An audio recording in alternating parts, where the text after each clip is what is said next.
know it's Dude, a shitload of work, but it is a shitload of work, but also it is so much fun that I get to do a thing that I'm really good at. And first of all, that's fun for me. I really enjoy doing things that I'm good at. I guess everybody is.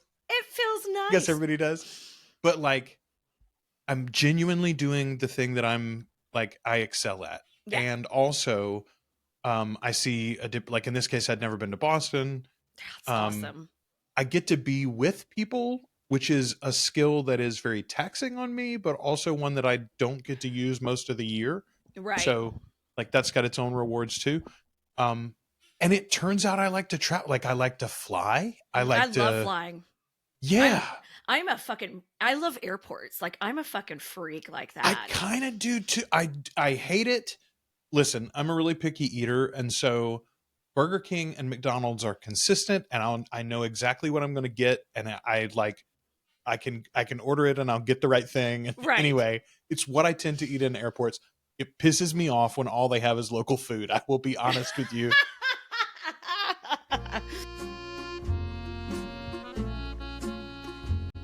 The Articulate Coven is the original, unofficial fan podcast and community for Anne Rice's Interview with a Vampire, The Vampire Chronicles, The Lives of the Mayfair Witches, and the Immortal Universe from AMC and AMC+.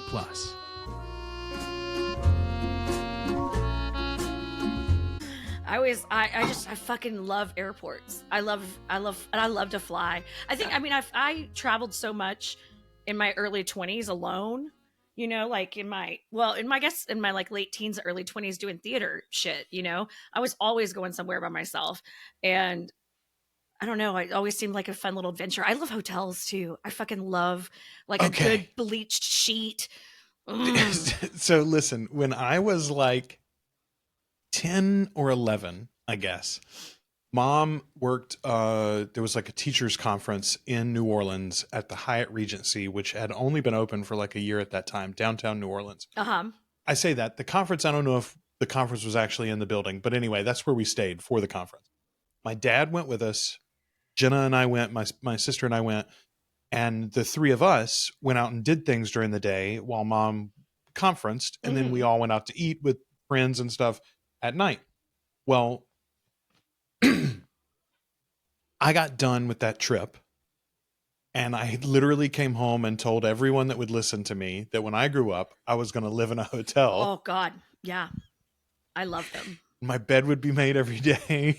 And they'd take away the trash. Oh my God. You can eat. You're like encouraged to eat food in the bed. Yeah. Well, okay. Here's the one thing that has really changed about me in hotels is I've always really liked there's like a giant TV on the wall or whatever generally now. Been like, oh, that's nice. I never tell them. I'd watch, for instance, just before you and I got on tonight, I was finishing The Witch, which we'll talk about in our next episode. Yes. Hello, by the way, this is the Articulate Coven. Yes, we should start. The Articulate Coven.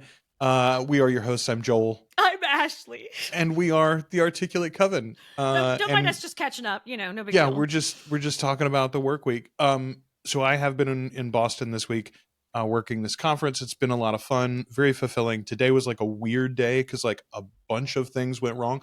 None of them were my fault. They all turned out fine. But also like, I hate it when plans are interrupted. Oh. And all my plans were interrupted today. So it makes my anxiety just like creep up. And even just shit going wrong for other people stresses me out. Like, yes. Oh. That's where I am 100%. All right. Two things that I want to say about this hotel room because I have enjoyed my stay here in Boston. Oh. Boston's lovely, by the way. Like turns out I really like old buildings. Like I too. I'm desperately need to live in a brownstone, I think, or something. You know, like a 3-story walk up. Boston's lovely. These beds are very uncomfortable. Oh, these beds are they're both like super rough. I have not slept well for a week. That sucks. Also, this desk that all my gear is set up on is like a marble countertop. And I just realized I have to set my drink on the ground or else every time I put it down, it will sound like this.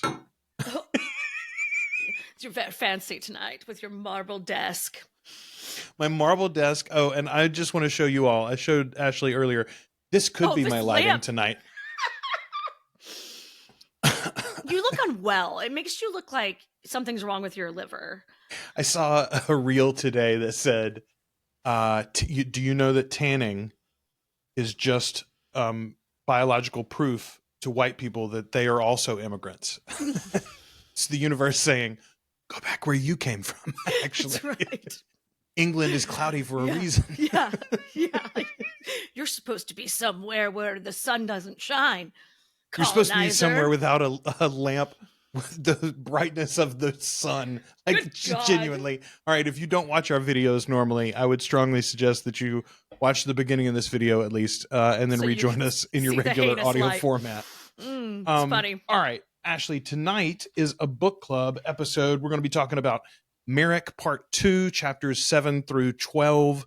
And I got to tell you, this has been a really busy week, and I did not finish my reading until today. But, boy, I'm glad y'all made us read Merrick. I am too. Holy shit. So first of all, so much that I didn't remember, right? But also the Talamasca of it all, Ashley. Yes. This is such a, I'm sure those of you that recommended it had that in mind when you recommended it. Like, duh. And Joel and I are just dum-dums that haven't read this book in 30 years, or 20 years or however long it's been. A 20 long time. years. Schmurner.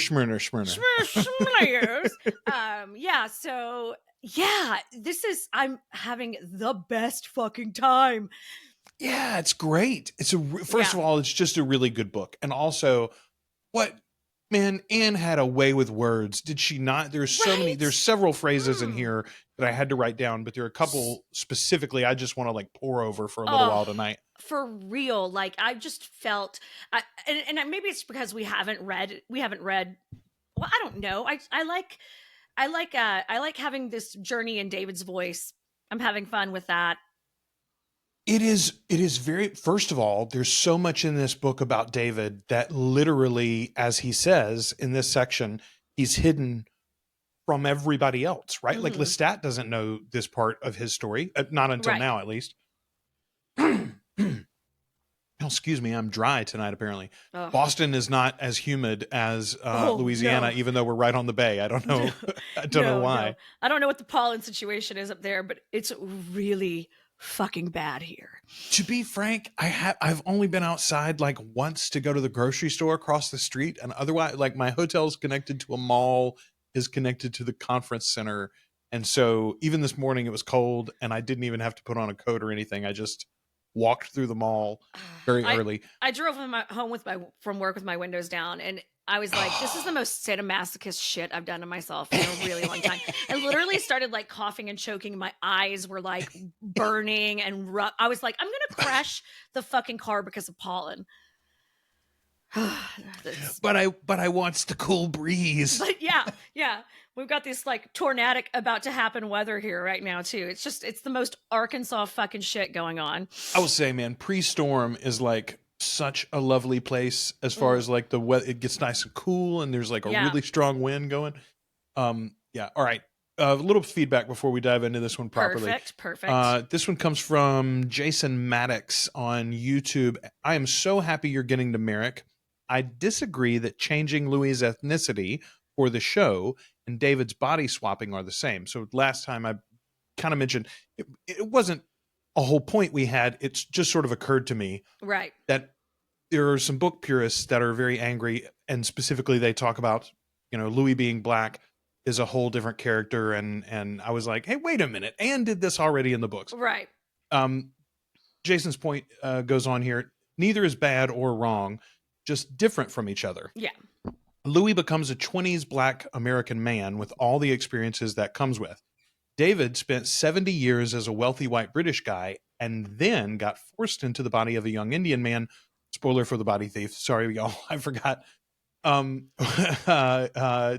body of a young Indian man without the memories or experiences. He's still essentially a white British septuagenarian in a younger, hotter body. Being in this new body doesn't change David. AMC Louis is vastly different than book Louis because of the change, to the point they barely resemble each other. Now, I'll disagree with you on the final point there, Jason. I do think they resemble each other quite strongly. Last week we even referenced Louis in the Dracula's Daughter episode, and I think those aspects of Louis, the aspects where Louis needs another person to be fulfilled. Louis is never self-fulfilled, ever, in the entire, even in his happy ending in the Prince Lestat trilogy, he is not self-fulfilled. And that is not something that can be said of several other main characters in this series. It's not that they don't have romantic entanglements. Lestat loves Louis in a way that he probably would not happily live without him. And yet, Louis does not dominate Lestat's adventures in the same way that Lestat figures heavily into Louis's solos. I mean, there weren't as many, to be fair, right? If Louis got 6 books, maybe there'd be some without Lestat in them almost at all, but probably not. They're very different people. Yes. They're very different people, and they're very different vampires. So I don't expect them to behave the same. But yeah, no, I don't. I still think that there is so much of Louis intrinsically that is in the TV version. I see so Jacob's much of version. him. Yeah. But I do disagree. I do agree with the point that David's still David. Yeah, he's still, it's not you're right. Yes. Yeah. It was sort of an offhanded thought. I was just, I literally meant the color swapping, honestly. Something that Anne had considered a thing before, which I totally get. Again, Patrick on YouTube says, speaking of poor things and Frankenstein, I was reading the Rice biography, Prism of the Night, and apparently Anne wrote a Bride of Frankenstein screenplay in the early 90s. I vaguely remembered this, which was never produced. The Mummy also started life in the same way as an unproduced script. I knew that. I think at one time they even tried to maybe turn it into a TV movie or a miniseries before she ended up just making it as a book because it wasn't happening. It needs to be produced. I fucking love that book. Okay. I don't think we've talked about this on the show, actually. So Christopher Rice and what is his partner, Eric Quinn Shaw? Yes. I mean, they're not romantic partners. I mean, his partner in business and his friend in life. And also Eric was a friend of Anne's, and Eric narrates, I think, just the final Prince Lestat book. Anyway, the two of them have a podcast called The Dinner Show. It's a really pretty cool show. Anne used to appear on it on a regular basis, and you can go back and listen to those episodes still in their archives. But also they have created a company now where the two of them, their written works, both of them are authors, and Anne's remaining works will be optioned for screenplay, TV show, et cetera, et cetera. So it's very exciting. For me, it is very exciting. First of all, she's got a lot of other great works that are not part of the 18-book deal with AMC. And as we have said so many times, this deal with AMC inherently makes Anne's works in the future more producible than they would have been beforehand. Absolutely. So many people aren't, I don't know if you know this, so many people are not readers. And it doesn't matter how many of us Turns out. Hey, Anne Rice is really cool, guys. Right. Most people know Anne Rice is cool only because of that 94 film. Right. And now because of these TV shows. So that's realist. That's the deal. So even Mayfair, when we don't like it, and we did not like it, we hope there is no more, please. But even Mayfair is good for the fandom, honestly, in the end, because people know these works and they'll go and revisit them, and they will revisit them on screen as well. So yay, yippee. All right, let me finish this thought here. I imagine it's with her other papers that were donated to Tulane. Yes, so there's your answer, Patrick. It's not just with the other papers. I think Christopher may be doing something with it. Would be interesting to read it. I know she was toying around with various Frankenstein-themed projects for years, but never published any of them. Apparently, a TV movie called Frankenstein: The Real Story was a big influence on IWTV. I do not believe that I knew that. That is very interesting. I love these tidbits. Thank you. I know, right? Thank you so much. Speaking of, let's go to Patreon, because our patrons had a few interesting thoughts on the last episode as well. Excellent. And the Merrick episode. Pull these up. Come on, where are you? Okay, first of all, there were some great comments on the Dracula's Daughter episode, and thanks everybody who watched that with us. A lot of people have said cool things about it. But I had so much fun. Nicole Matza had a great set of comments, but in particular, she mentions, first of all, she says, you guys mentioning that Bowie could have played the main role definitely made me wonder if you have ever watched The Hunger with Ooh. Bowie and Susan Sarandon, I think, is in The Hunger. Not. Catherine Deneuve, I believe, is the third lead. I'd never seen it either. It's on our list, I believe, to get to eventually for this show, because it is another vampire show with sexy androgynous people. We love sexy androgynous vampires. Right. Okay. Nicole says, back on the night that I was born, my father always tells a story of how he had rushed my mom to the hospital a bit after midnight or so. He had been out drinking and bowling, lol. When he sat down in the waiting room, which, by the way, guys, I don't know if you know this, back in the day, they'd take the woman back and they would make the man go sit and wait in another place. Like, that was in fact the convention. It was a big deal. Some people might prefer that to this day. I mean, I will say, I was in the birth room. I was in the labor room. I was in all of my kids ended up being C-sections, but I was in the room for all of them, is my point. Honestly, I would have preferred the waiting room for most of it. I'm a fraidy cat, and I do not like medical traumas as a general rule. Medical gore. Yeah, I'm like, no, thank you. They're like, would you like to cut? I don't want to cut anything. I do not have I am not trained to do any of that. Do not have an MD. Thank you very much. You snip the things that need to be snipped, and I'll be over here. So he sits down in the waiting room, though, and there was some Universal monster film. That's what he said, in quotes, some Universal monster film. He thinks it might have been a Dracula one, but he can't remember, playing on the TV there. He was really tired and probably a little drunk, but said he had just gotten into watching the film when the doctor interrupted his sleepy self to tell him that I was born. I was premature, so I popped out really quick, within an hour or so, at 3 a.m. in the morning. I wish I knew the film that he had been watching, but I've always thought that was a great origin story for my gothy self that loves films like that. That is a beautiful story. And if it is a Dracula one, I say claim this one. Just go ahead and tell people in the future that it was Dracula's daughter. Yep, might as well. Dracula's daughter is the best one of those. I mean, it's the best one of the Dracula movies anyway. All right. No, I thought I had one more comment there, but I guess that was it. Let me go back to YouTube and see if there was another one.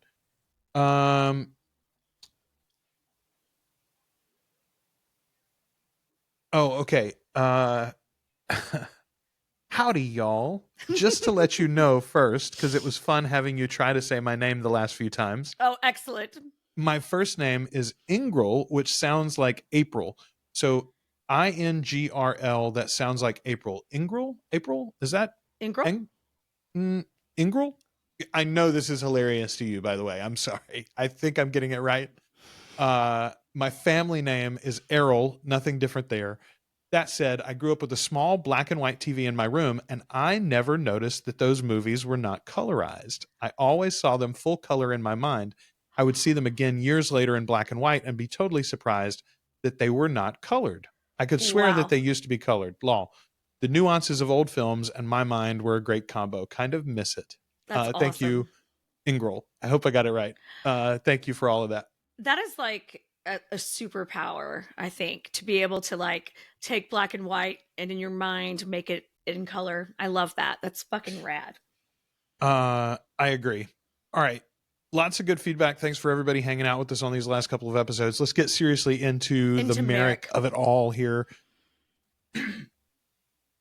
Oh, one mention, because it was a funny thing that happened on the Facebook group, which, by the way, there's a link in the show notes if you are on Facebook at all. And I know lots of people don't do Meta, but which is totally fine. But if you're there, the only cool place to be there on Facebook.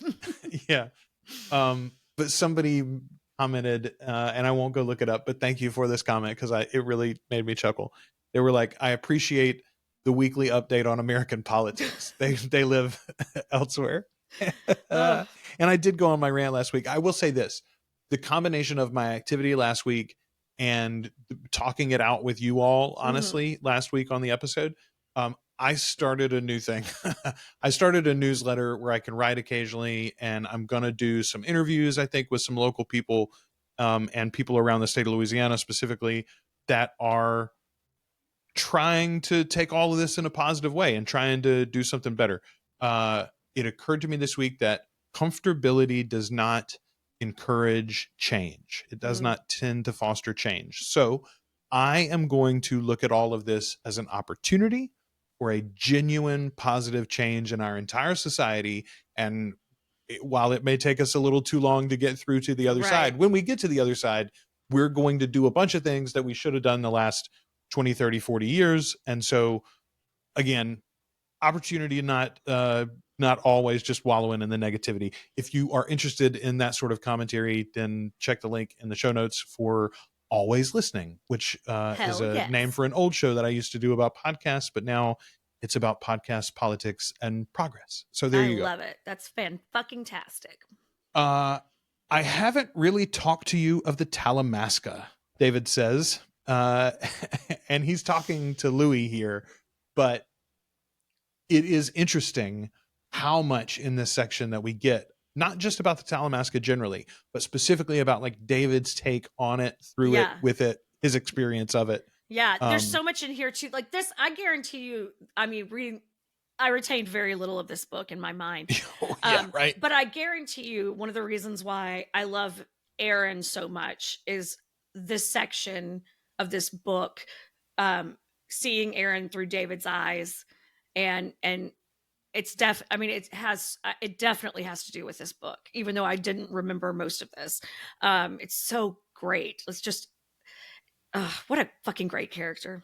I mean, genuinely, we're going to get to him in earnest in a minute, but I want to say this about what David says about the Talamasca. He says they truly watch and are most focused on their own survival throughout the ages. I think that's an interesting, like, even more than watching their supernatural subjects, even more than making any change in the world, et cetera, they are focused on their own survival throughout the ages. Which I guess if the point of an organization is to be an ongoing chronicle of these paranormal, preternatural entities, as it were, then they've got to survive, right? The changing times and the witch trials and the the Nazis and the Catholic Church and everything in between. Well, and every time one of their dum-dums gets involved with one of these creatures that they shouldn't be fucking around with, and it almost brings down the whole organization. I don't know. It is pretty common that they succumb, isn't it? It's kind of funny. Okay, so Claudia's diaries, which this whole book is really about, and her dress is also mentioned, or not her dress specifically, but her clothing is mentioned early in this section. Those have both already appeared on the show as featured items that we had big storylines about. Yeah. The diaries, even in season 1. So my question is this. I know we've been like, oh, will we ever get this far in the... Right. I think Merrick is absolutely in Rollin's plans. It was not mentioned in his 5 must-reads or whatever for the writers before season 1. But, like, it's clear that he has read this book and he is influenced by this book. I wonder if we might meet Merrick in season 4 as part of the Talamasca when we get to the events of Queen of the Damned. You know, Queen of the Damned is absolutely, even if it's not technically like an Avengers style crossover, right? Yeah. Queen of the Damned is going to involve every part of this immortal universe. Right. So like if you have any characters, you want to throw them into the Queen of the Damned storyline at some point. If you could work them in, might as well. I mean, hell, most of them are there. I mean, most of the, especially, I mean, Aaron and David specifically show up on paper. They're there. Yeah. You know, so. Okay. I had forgotten that Great Nanan, again, in my mind, it was like, first of all, in my mind, it was that both of her parents were drunks. That's not really the case at all, or drug addicts or something. No, that's not what happened. But also in my mind, Great Nanan was not her godmother, but her grandmother. And Great Nanan, was dying actively and sent her to the Talamasca. I didn't remember the coming back, and I didn't remember the fact that Nanan was in this book at all. Well, but and when she died, does she get a storm? Does it storm? Yes. I like that. Yeah, I did too. I was like, clock that. Well, again, it fits, right? Like, and it's not, the implication is not that it's Lasher, but we do know that spirits can cause storms in this universe. She is a powerful Mayfair. And there's a great line that goes to this. Merrick says to David, she's explaining something to David. She told me the obvious, that magic all over the world and in every time is pretty much the same. Mm-hmm. And there's another part earlier where he says that for Merrick, magic and Roman Catholicism were entwined, always entwined. But like, it's funny. Earlier tonight, I saw a reel from this woman who had made a post about, or some woman had made a post about, she was protecting her home from spiritual warfare, and she was sprinkling grape juice in her yard, like around her home in a perimeter, and praying, one would assume. And Grape that juice? was stitched, yes, because lots of Protestants don't use wine for their communion, so it's grape juice in the place of the blood of You're gonna get the blood ants, of our Lord, ma'am. Ma'am, do you want ants? Because that's how that's we how you get get ants. ants, ma'am. Sorry. There was a stitch though with this video, and this woman's like staring dead in her camera, and she goes, "Hey, so you discovered magic? You discovered magic, witchcraft as some magic." As an answer for your problems, which, it's good. Witchcraft is a good answer for your problems a lot of times. That's blood magic. And you're like, oh, it's grape juice. Yeah, it's still blood magic though. When you use something in replacement for Christ's blood, that's blood magic that you're using there. Yeah. That's what that is. And anyway, it jived completely with this. So funny. And I was like, man, it does make sense. Even in the last section, David talked about how Papa Legba is effectively the same thing as Saint Peter. Saint Peter, because he's got the gates to heaven and hell, right? Yeah. Yeah. So like, I mean, I think we even joked about it in the last book club episode, but I had this history professor who always liked to make the joke that when the Mexican government overtakes America, they will immediately replace 4th of July with Mexican Heroes Day. And this is a story about Christmas and Easter. Yes. Yes, absolutely. It is interesting though that, because this is Anne telling us this too, right? In my world, magic is the same. Like all the magic works the same. The rules are the same, no matter what god you're praying to or like what particular spell you're invoking. The concepts of magic and its abilities are par. Right. Which well, and I at that dig. time, what she's doing is she's going through and she's like translating old magic texts for the Talamasca.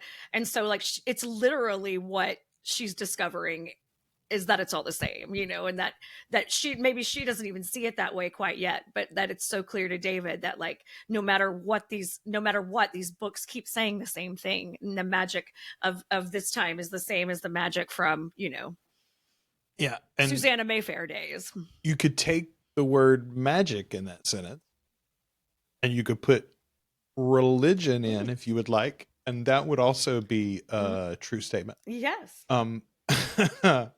We'll bring you nurses. We'll bring nurses for you, Great Nan. Leitner, you said it earlier. Aaron Leitner is such an amazing character, and it is a shame that we don't get like a whole book from him. We do get a lot of his POV in the files from the Mayfair book from The Witching Hour, but he's wonderful here. He's so unlike David. He does not seem to be lustful for Merrick, and yet he is genuinely concerned for her and cares for her and wants to be connected to her and drawn into her story. Feels responsible for Nanette. her. Yes, he feels responsible for her, and that's the thing. They said they were going to take care of her, and he insists upon it. You know what I mean? Like he meant it 100%. I mean, not that David didn't necessarily, but David is calculating at times. David is manipulative at times in a way that Aaron is never shown to be. Well, and his position within the Talamasca doesn't allow him to be as present for her as it does for Aaron. Yes. Which again, I sort of forget. I feel about the two of them as if they're peers, but they're not. Like David is always his boss. Like even from very early on, David's a higher ranking member than Aaron is. I also kind of forgot that Aaron and David were in love. Like David mentioned, I think that was in last section, but he only loved three people ever.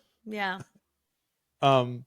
Okay, I like how fiery Nanan is, though. Like, she calls David out immediately. She goes, "You English like children." Mm-hmm. Well, and I like that this is like Anne confronting the fact that she's written some fucking shit, creepy shit. She's like, "Here, I'm Yeah. gonna call out how gross and creepy that y'all acting over there." All You right. think you Here, might get away with one book where someone isn't being pervy about somebody young, but God no. listen, she had a story. She wanted to tell it, Ashley. I don't understand it either. I really, boy, if I had her back, this would be the conversation that I'd have. I'd be Yeah. like, Anne, why are all the children punished in your book? Like, not a child gets away free in your books. What is up with? Did you? Yeah. Can we talk about your childhood, Anne? Yeah. Because the stories you tell are not terrible. I feel like maybe we should unpack a little something. Something. Is there an uncle that we don't ever mention or something? Oh. I don't know, man. God bless. Okay. I like the moment after Nanan dies when Merrick is like, "There are white Mayfairs here. I can't be seen." But I'm telling you, this is your opportunity to rewrite the whole Mayfair thing and use Merrick as a way to introduce older members of the family and be like, yeah, the current clan really did not understand what was going on. You could okay, you want to keep Harry Hamlin? Fine. Keep Harry Hamlin, but explain that Rowan was too dumb to understand any of Julian's plan. And that was all a mistranslation because Rowan was telling the story, right? Like, and now we'll get the real story of Uncle Julian. But like, first of all, you have to stop making him speak with a Scottish accent if he's going to be Uncle Julian, all right? I'm sorry. Stop having him speak in whatever accent that amalgamation was. Okay, I had forgotten all about the magic book. So Nanan's got this book and Merrick gets it and then the Talamasca get it. But like the first, here lie the secrets of the Watchers. That's the angels that came to Earth and taught humanity how to, be them and also had sex with female women, but female humans, but that's a whole different story. That's anyway, a different story. You can read Memnoch the Devil for that story, actually, if you would like. Yeah. That's a different Anne Rice book, in fact. It's a very fine novel. But I do like the idea that they're mentioned there, and like the idea is that this magic wasn't even like discovered; it was literally handed down. This is Prometheus's fire, right? Yeah. Basically. I dig that. And even as old as this book is, it's still a copy. You know what I mean? Like that's like it's like a reproduction. I like that. I liked that idea too. I was like, it's not like it's the original. They're not trying to pretend like that. Yeah.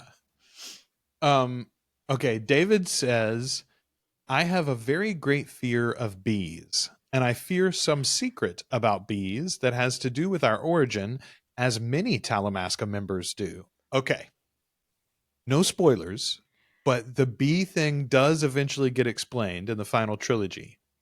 And if they don't do this in the Talamasca show, we've already mentioned that unlike in any of the books, the elders are apparently going to show up because they're cast, right? They're cast in season 1 of the show that's coming soon. There's no reason to cast the elders at all, or at least anytime soon, unless you're doing this fucking story. There better be bees in season 1 of Talamasca, is all I'm saying. There better be fucking bees. God damn it. Pandora has a vision of the bee thing, doesn't she? Yeah. Yes. She has a weird interaction with a cloud of bees. Yes. Yeah. Indeed. Okay. Merrick says, David and Aaron are asking her, like, what do you want out of all of this? We'll take you away and we'll make you a member of the Talamasca, but like, you're impossibly wealthy. You've got all these artifacts that you can sell. Right. What do you want in life? You're rich, and we're not even going to make you sell your shit. We're just going to take care of you. We're going to put all your expensive shit in storage for you. In fact. She says, "I want an education." Hell and what do you want of me? What do you want from me? And David says, "Teach us what you know about magic and grow up to be happy, to be strong, and never to be afraid. That's a pretty good deal, in my opinion. Not too shabby. Merrick got a sweet deal here. Let's talk a little bit about Honey in the Sunshine. First of all, that's a fucking name, ain't it? Man, that is a name. That is a name. That is a name. I can't help it, but it makes me think of this is awful and completely unrelated to this, but it's just a thing that my brain does. In Harlem Nights, Della Reese says she's got a girl named Sunshine, and that's her name because her pussy's so good. If you threw it up in the air, it would shine like the sun. Honey in the Sunshine. Honey in the Sunshine. I mean, I think that sort of implication comes with that name as well. Like it's about her skin. She looks like honey in the sun. Her hair is golden, et cetera, et cetera. Lovely descriptive. Well, and what is the mother called? Her Cold Sandra. Cold Sandra. Fuck. I didn't even write that down. I'm glad you asked me because I honestly might have gone the whole time. But yeah, like first of all, Cold Sandra started as a nickname because other people said your mother says that you're Cold Sandra. So mean. And then she adopted it. Yeah, she's like, fine. oh, I'll take that shit and wear it like a badge. Actually, I am Cold Sandra. Cold Sandra. I mean, Holy she is. shit. She tells Merrick at one point when she's leaving Merrick behind. She's like, I'm taking Honey in the Sunshine because she's no trouble. She's no trouble. She's 16. Yeah. And you were still a child. Again, forgotten entirely that Merrick had a sister. Like, yeah.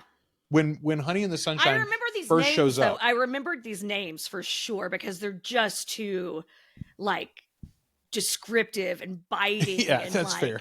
Yeah, I definitely remembered these characters. I didn't remember everyone's relationships.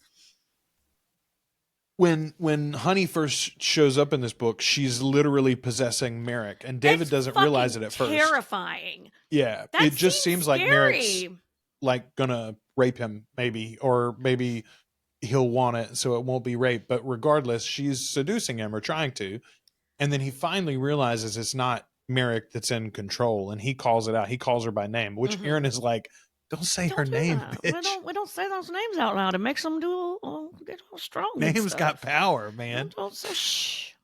Don't stop speaking to it. You are giving it energy." Yeah, David, Mr. Talbot. Yeah. I also like, by the way, that Honey calls him Mr. Talbot, whereas Merrick tends to refer to him as David. Right. Although she calls him Mr. Talbot a couple of times early in their relationship here. Yeah, this scene was just, to me, was so scary. Like that slow realization that it's not her, and then how like in control Honey is of every, like, she is not going to leave unless she chooses to, basically. It's very scary. And she says horrible things. I mean, it is not exact. It's not the scene from The Exorcist where she like does the thing with the cross, but it is sort of indicative of that because like she is hurling the worst things that she can think of at the men in the room. You know, she tells David that his lost love is in hell and he killed him and sent him there, you know, which Merrick says later isn't true. But it's a harsh scene. Here's one of my favorite lines, though. She says to David, "You can do women too if they're young enough." Yeah. And it's like, oh shit. This was the scene in particular that I was like, I felt like Anne's calling out her own bullshit. She's like, you know, David's a fucker too, actually. Like, you know, we all know Lestat is evil. We love him anyway. David also, like, let's all just, hey, did you know David was like a voodoo wizard for a long time and he didn't tell anybody when he came back? Yeah. Now you do. Hey, well, secret's out.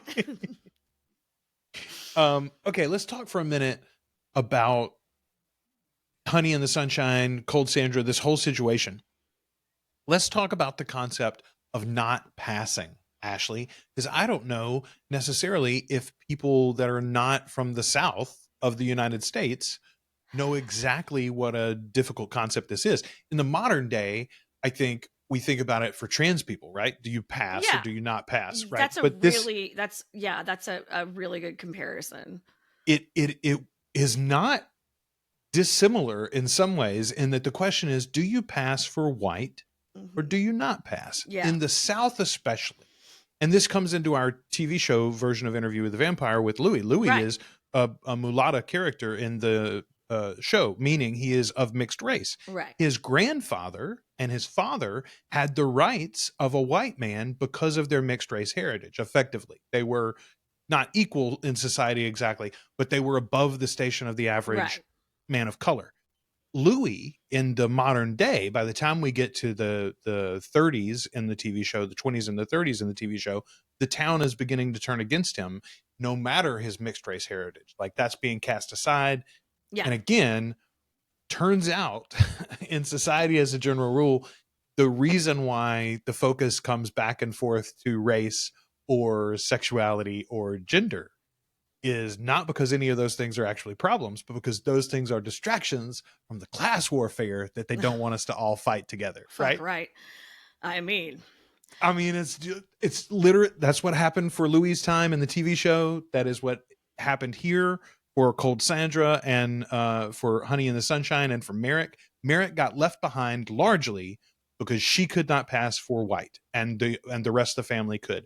The reason why Cold Sandra got left behind in the first place was because she was the one child of her father who couldn't pass yeah. for white. And truly coming out of the fucking Civil War and slavery and before, long before, you know, we get into like the actual civil rights movement, life is a lot easier for you in the United States of America in particular if you're black, if you are light skinned enough to pass for white. You could have more opportunities. You have more opportunities for jobs. You would be able to go places you weren't allowed to, other people weren't allowed to be in. I mean, it's the grossest shit on earth. It's just gross. Like, this is just, it's such a, God, it's such a reckoning of our fucking history that we have to sit in and just and live with and acknowledge, because it is gross shit, man. So I knew that there were some films about this, and I was like, you can't just say that. There's some films about this whole concept, Joel, and still tell real people's stories without mentioning a few of them. So I literally Googled. I was like, what are the movies about passing as white? I know that's like a silly thing to do, but genuinely, I knew there were a couple. I knew that would come up. There's an old film called Imitation of Life. It's from 1959, which is exactly this story. And then there's a a film from 1960 called I Passed for White.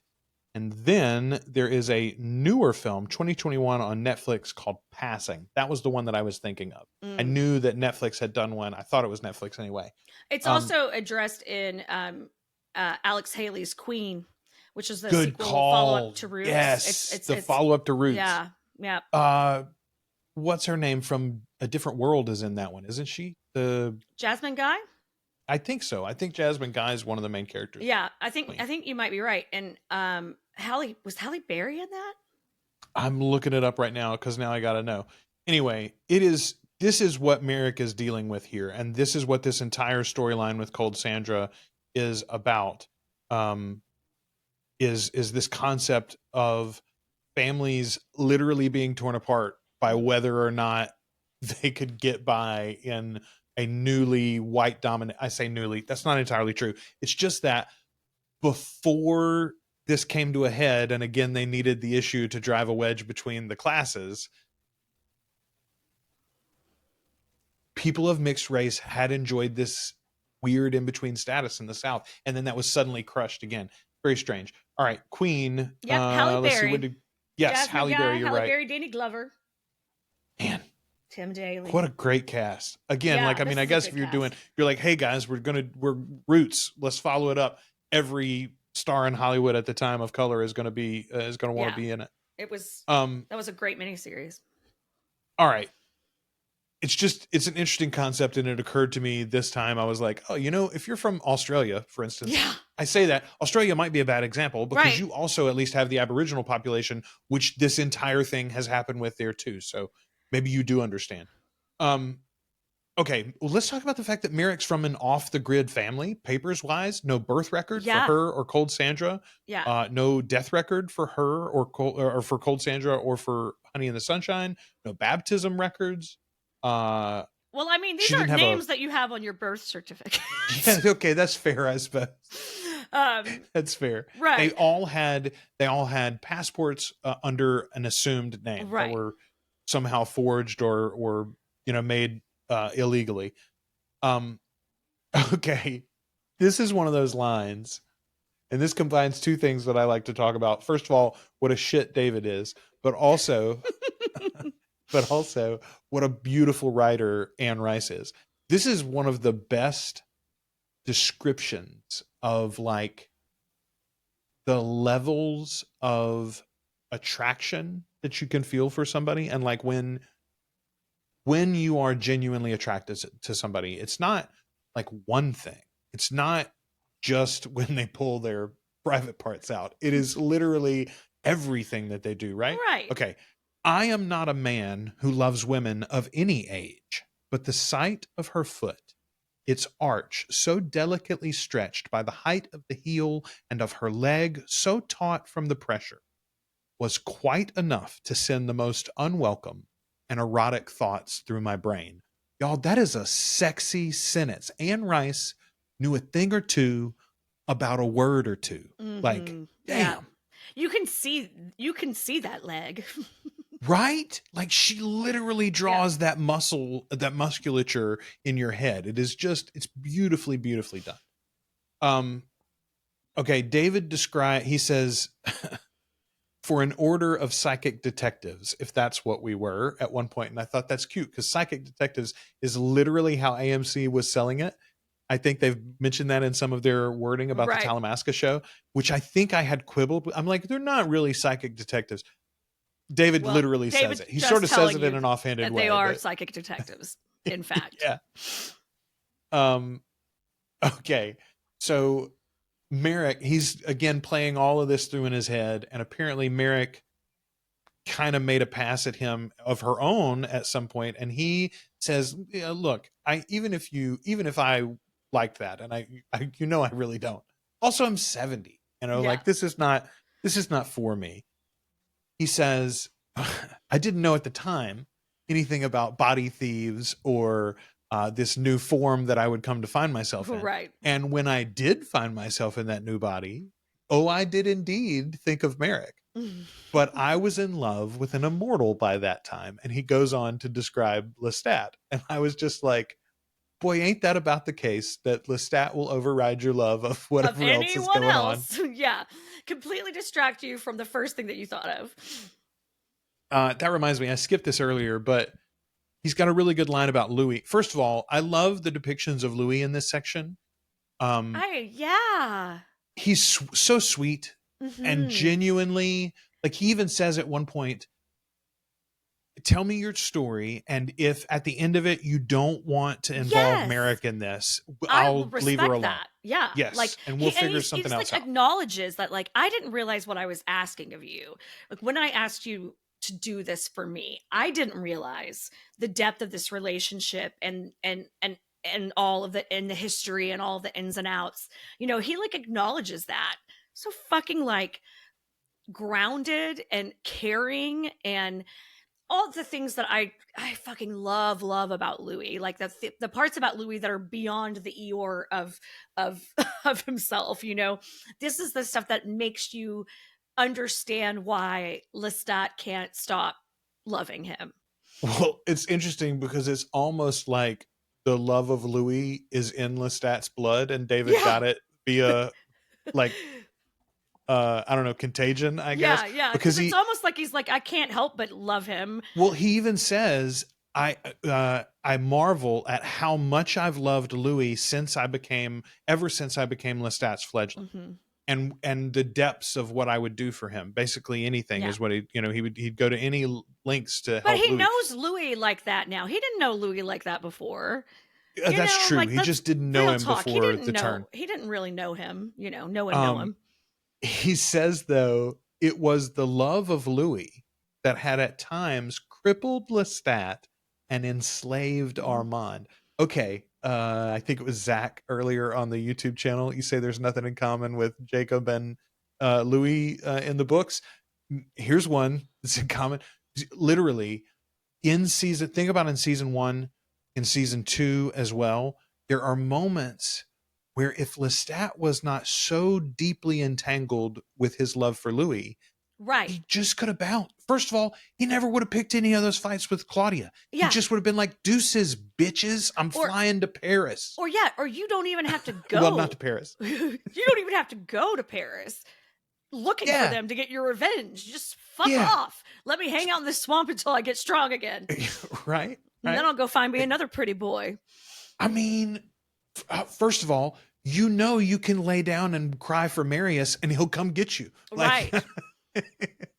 Right? But he couldn't cry for Marius to bring him Louis, right? Which is the difference. And likewise, Armand, I do wonder if part of the long-term play to make Armand in the show a more sympathetic character than he is currently, if it's not to show Louis's manipulations in a more direct sunlight.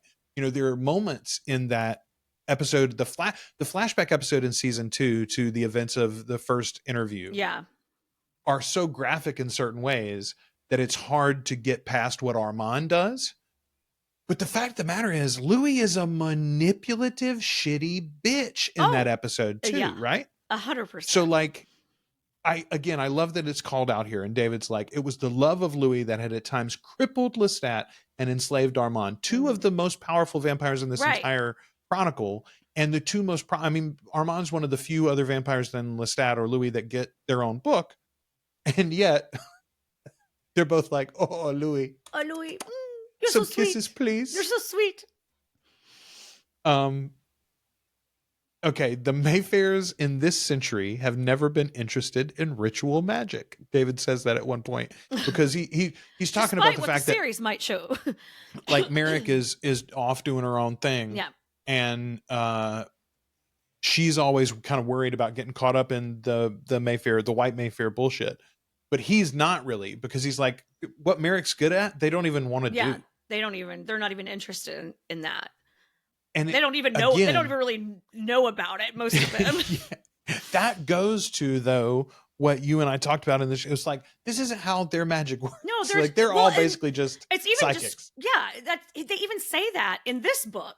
Like, they're a family of extraordinarily powerful psychics. Like, just do that. That would, like, you X-Men's a thing, y'all. Like, it's a whole anyway. Okay. Like, go watch Legion. Literally, go watch the Legion series on FX. Or just watch what you did with Rowan's fucking like powers, where she can get in people's brains and shit. I mean, not with the hands. Fuck the hands. But like the way that they would get inside people's heads, and when she killed that guy with the aneurysm. That was cool. Blew their special effects budget though.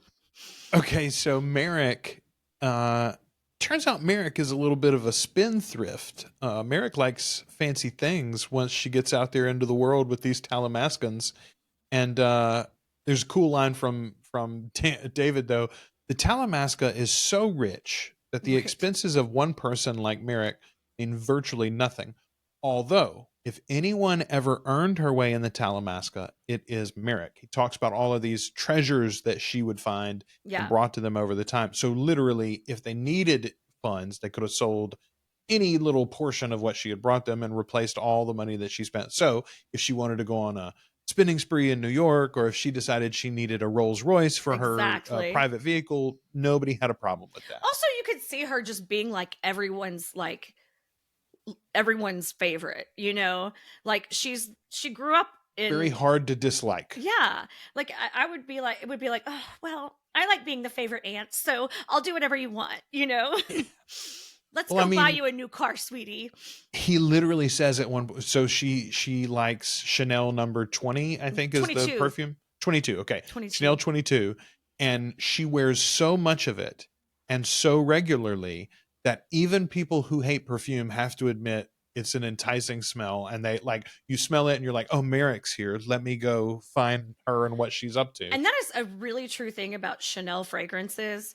They are all so distinct and and and just kind of lush and vibrant and all encompassing. Like when you wear Chanel, it's just the way the fragrances are designed. And it's like, I sold perfume for a little while, and I'm a certified fragrance selling specialist. So I had to like learn all this shit about how different fragrances are made. And the way that they use distillation to pull oil and things from flowers, their whole processing, it just creates this like cloud of fragrance around you. So when I smell like Chanel No. 5, I can identify it immediately. I can identify Coco Mademoiselle. Chanel 22 is not around, so it's a harder one to like. I wish I had smelled that. I would love to know what it smells like. That might be one of my goals over the next little while, is to try to get my hands on a sample of that so I can smell it. I'm a nerd about smells. I'm such a nerd about smells. The same part of our brain that processes scent processes memory and emotion, and that's why you have those sense memories and things like that. Right. Mm-hmm. And why, like, you'll smell a perfume and be like, that reminds me of my grandma, you know? Takes you right back to a place. Mm-hmm.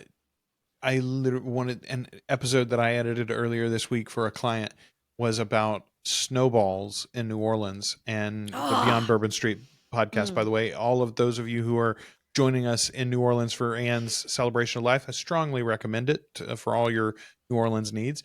But their last episode was about Hanson's Snow Blitz, which is like, when this episode was originally recorded, they were in their 79th season at that point. I think they're like at 85 or 86 now. That's wild. Anyway, they were talking about snowballs, and the host, Mark Bologna, mentioned that if to this day, if he has a pink bubblegum snowball, he's immediately 10 riding his bike back from the snowball stand to home, eating the snowball off the handlebars while he's going back. Anyway, memories strongly recommend snowball if you get one, if you can get one while you're in New Orleans, folks, because it's different than a snow. It ain't a snow cone. It's different. It's different. Very different. It's like the most fine. It's better. Oh. It's real better. Okay. I love when Erin gets all nervous because suddenly Merrick wants to know about her things and what about the house? Yeah. And she's going to go home, and he's like, why now? What's going on? Yeah, what I do? What we do? They ask her because it's not a great neighborhood. Oh, this anymore. is hilarious too. This is such a fucking New Orleans thing too. I mean, any city's like this, I'm sure. But like, you could go 2 streets over and be in like the nicest neighborhood, and then you could walk a block and a half, and all of a sudden you're like, where the fuck am I? Is this the same country? Is this the same country? But okay, here's in New Orleans, some places it's even worse because you have a whole lot of generational housing, right? Where literally like mom and dad lived in the house and they gave it to the kid, and the kid is giving it to the grandkid, and so forth and so on. And like in some of those cases, the family has not been able to maintain the home necessarily. Right. Meanwhile, the house on this side and the house on that side have both been bulldozed or renovated or whatever by some new urban developer. Yeah. And so like this is a $4.5 million house, and that's a $2.8 million house. And this is like maybe $150K because the land is very important, you know? Right. It's a very interesting place, New Orleans. But anyway, they ask her, are you afraid of the neighbors? And she says, I was never afraid of the neighbors. No. You'll soon find the neighbors are afraid of me. Also, that's like her neighborhood. She grew up there. Like, people know her. It's not like it's been that long since she lived there, you know? So it has gone through a lot of change. I mean, they talk about like, you know, her familiar corner store isn't there, and, you know, all of that. So, I mean, that was my favorite. Okay, listen, y'all, if you live in a big city, you probably do know the importance of the corner store because that's not like a unique thing to know. But I cannot tell you, I excuse me. I only lived in New Orleans for like 3.5 years. And in those 3.5 years, 3 different corner stores that I really love folded and went out of business in different places. And it was every time it was such a defeat because like you knew the people that worked there. Yeah. Now you got to find a different convenient spot.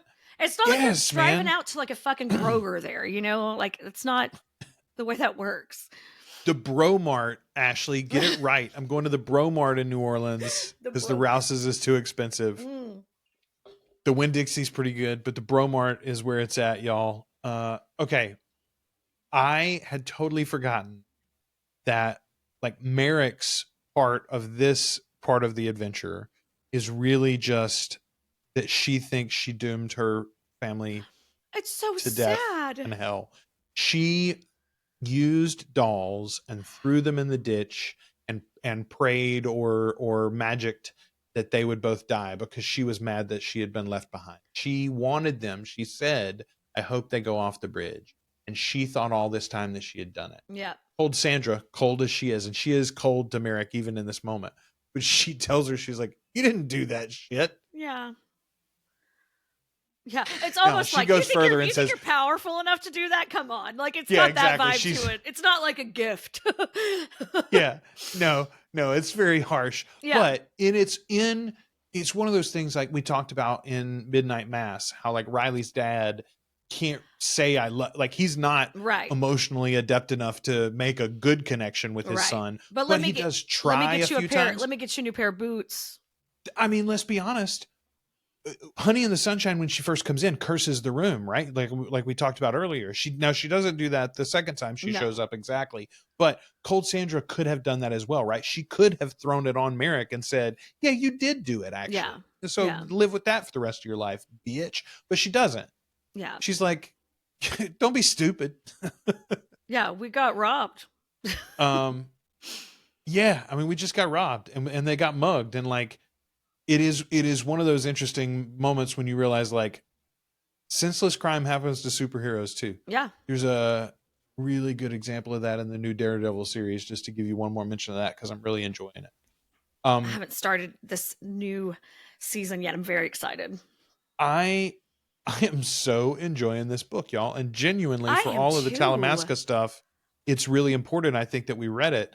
We're going to have to look very carefully at like what the next book is to squeeze in between here and when Talamasca airs, because I think we should try to get another one with another look at the Talamasca like this, because this is a really, I think we got some really, I mean, we didn't really talk at all about David's voodoo wizardry. Like he unloads that with Nanan, and then he unpacks it a little bit in moments talking about the fact that David didn't know all of these things. Right. Or Aaron didn't know all of these things, excuse me. But like, I just think it's fascinating. The idea that this gets caught up in the thing. You get caught up in what you're studying, you know? Yeah. Or you get caught up in, I mean, I'm kind of that way. I hyperfixate really, really hard. And I get like the perfume shit. I just went on a fucking rampage about perfume. I sold perfume for like a year and a half, you know, like that is not that long, but I got fucking into it, you know. Tell us about which way to go at Epcot, Ashley. I mean, you go fucking left. You got to start in Mexico. Like these are the things that you learn when you spend time in a place. Exactly. Fucking start in Canada like a rube. Jesus Christ. I think we did start in Canada the last time we went there. I think we did start in Canada the last time we went there, but I think literally we did it as a lark, as like let's go the wrong way all day. I'll tell you this: by the time we made it to Mexico, I was very excited to see that fucking pavilion and those three silly little cartoon characters. Oh, I love it. That boat ride's and it just reopened. Oh, really? I didn't know that. Yeah, it got refurbed, so it just reopened. I'm gonna be there on. I know. I'm Tuesday. So I'm so excited. I'm so excited for you. I need magic so fucking bad. If I don't get to Disney soon, I might. I don't know. So we didn't do the last time we were there. Kelly and I went a couple of years ago for our anniversary, and we were there during the festival. What is it? The flower and the flower one. The flower one? Yeah, whatever festival is going on right now this time of year. That's the one. The International Flower Festival. International Floral Festival. Yes, that is currently going on again. So we're going to go back. It is really and lovely. There's all extra kiosks with drinks and foods. Yeah, there's a bunch of cool drinks, and like there's like there's a lot of honey flavored drinks and stuff, and honey food. Yeah. Because bees. There's also at least last time there was a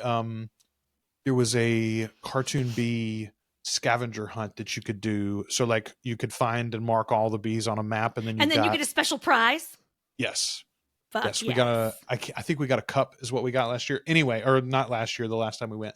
This time though, Kelly and I pointed out that last time we did not make it to the Nemo ride. We didn't go see the seas. And so this time we're absolutely going. No, you don't. Well, I almost threw up on the Nemo ride. Now, oh wait, no, wait, not the Nemo ride at there's the Nemo submarine, but isn't there a Nemo experience or something this is at like, Epcot? This is a clamshell ride where you're just chilling around, Nemoing along, but there's a section.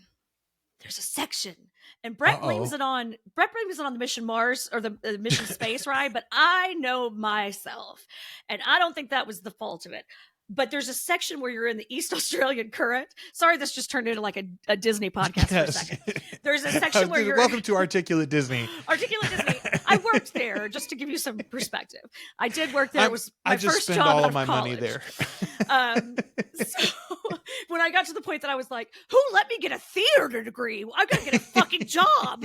I went to Disney. So there's a part where you're in the East Australian Current with the fucking turtles, and you're moving along, but all of a sudden these bubbles start coming at you, and they're moving at a much faster rate than your clamshell is moving, and it is disorienting as fuck. Huh. I almost chundered on that ride. That is excellent to know, because I am prone to chundering. So yeah, I will just like you may have to be very aware of that. Just close your eyes for that part if you need to. Close your eyes and think of the Queen. That's right. Close your eyes and think of Nemo. Okay, so the Nemo submarine ride, which I went on with my kiddos the last time we went to Disney together, there was one moment on it where there are several moments where you're in actual complete darkness for a few moments, for a few seconds, and I got like actual claustrophobic. Yeah, I never thought it was a problem for me, but I knew how close the walls were and how tight that space is, and the combination of that and the absolute blackness, I was like really close to hyperventilating. Thankfully, it was not long, and I came back out of it. But I was like, hey, that's probably the last time I go on that submarine, by the way. That fucking Nemo ride, and fucking, if I don't sit in the first 2 rows of Star Tours, if I'm in the back of Star Tours, I'm going to need to throw up in a toilet. Yeah, I'm with you. Okay, see, that's, again, not to make this all about Orlando, but that's the problem for me with most of Universal Studios rides. So many of them are screen-based. Yep. And the combination of the motion and the screen not perfectly matching, I'm like, that's up Chuck City for me all day long. Thank you very much. If it's an eyelash off, my body recognizes it immediately. Something's out of sync. We're going to die. Up Chuck City may be the name of the episode, by the way, just so y'all know. Okay. Next week, we're going to be talking about a lovely movie. I say lovely. I don't know that it is lovely. Have you watched it? Lovely movie. Which? Yes. Okay, look, here's the thing. The first time I watched this movie, I hated it. Because everybody had been talking it up so fucking much. They were like, it's the scariest fucking thing I've ever seen. And then I watched it and I was like, obviously the goat's the devil. Like, what the fuck are we talking about? This is the scariest thing you've ever seen. I had an emotionally horrible day yesterday, and I watched Silence of the Lambs in the bathtub. Like, don't talk to me about scary shit and say the witch is the scariest thing you've ever seen. Anyway, I'm looking forward to embracing the artistic nature of it this time. It's not, I wouldn't say that it's the scariest thing I've ever seen. I think the ending is very scary, genuinely scary.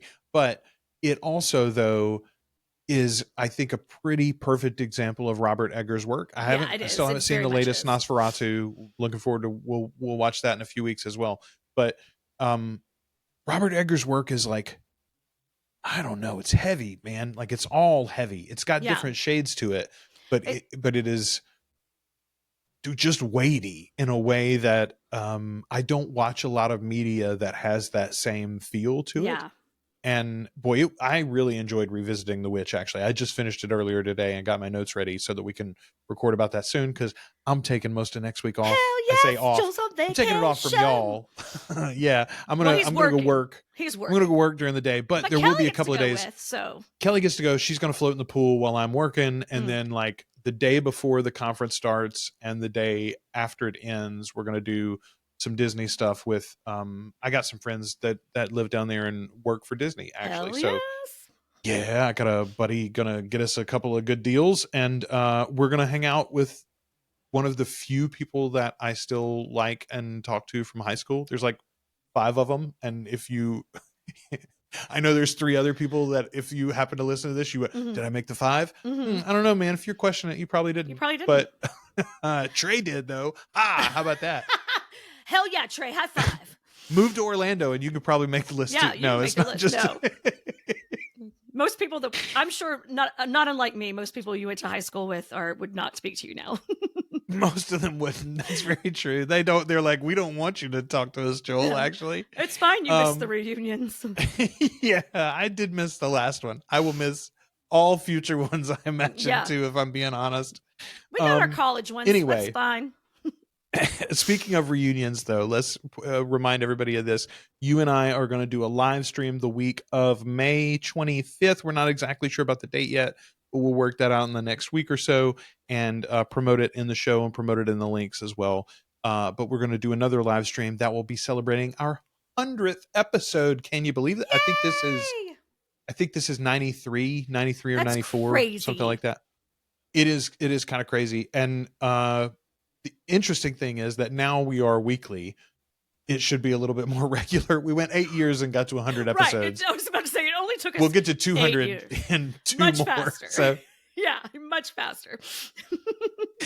all right. So next week it's The Witch, and then we're back with part 3 of Merrick as the book club continues. Thanks to everybody for watching. Thanks to everybody for listening. Thanks to everybody who is a patron, and we've had a couple of new ones added. Oh, speaking of, I'm not gonna go. There were 2 names that I did want to mention, but I'll mention them next week. There's one name though that added themselves as a patron and then immediately sent me a message and said, "Hey, don't mention me on the show. Don't put me in the list of people." And I don't know their reason for that, and it's not my business. But I will say it had never occurred to me that someone might not want to be mentioned. But if you would like to not be mentioned, don't let that stop you from joining the Patreon if you would Just like shoot us a to. message. articulatecoven.com/join. Yeah, just shoot us a message. Be like, hey, I'm adding, but don't put me on the list and don't put me on the website. So this person won't be in the show notes. We'll let you be as incognito as you want to be. 100%, yo. Yeah. And thank you for your support. Very kind person. Thank you, Ashley, for your time tonight. And as always on the show. Thank you, Joel. It's an absolute fucking delight.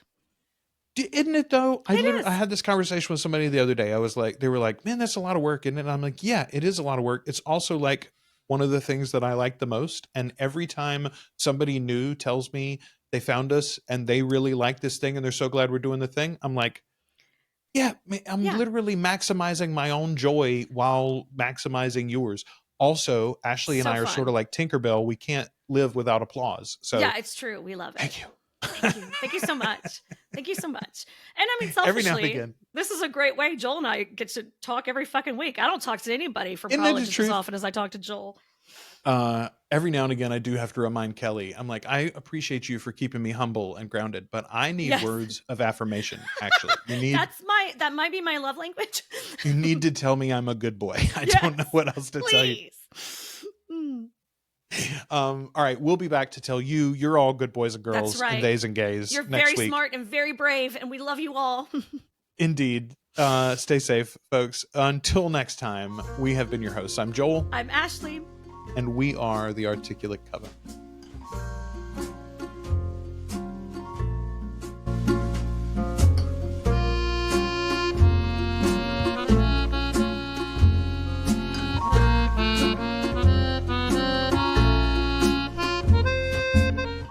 Thanks for listening to The Articulate Coven.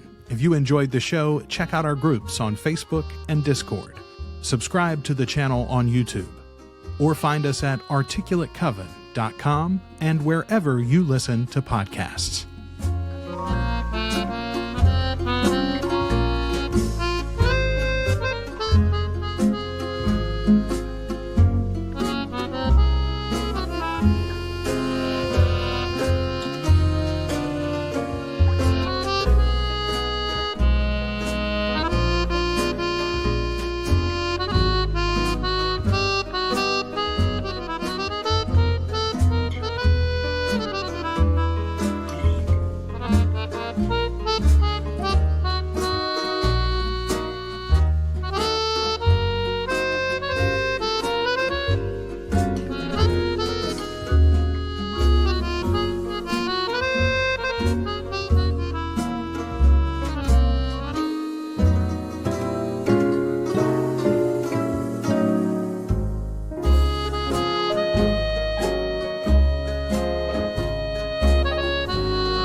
Bye.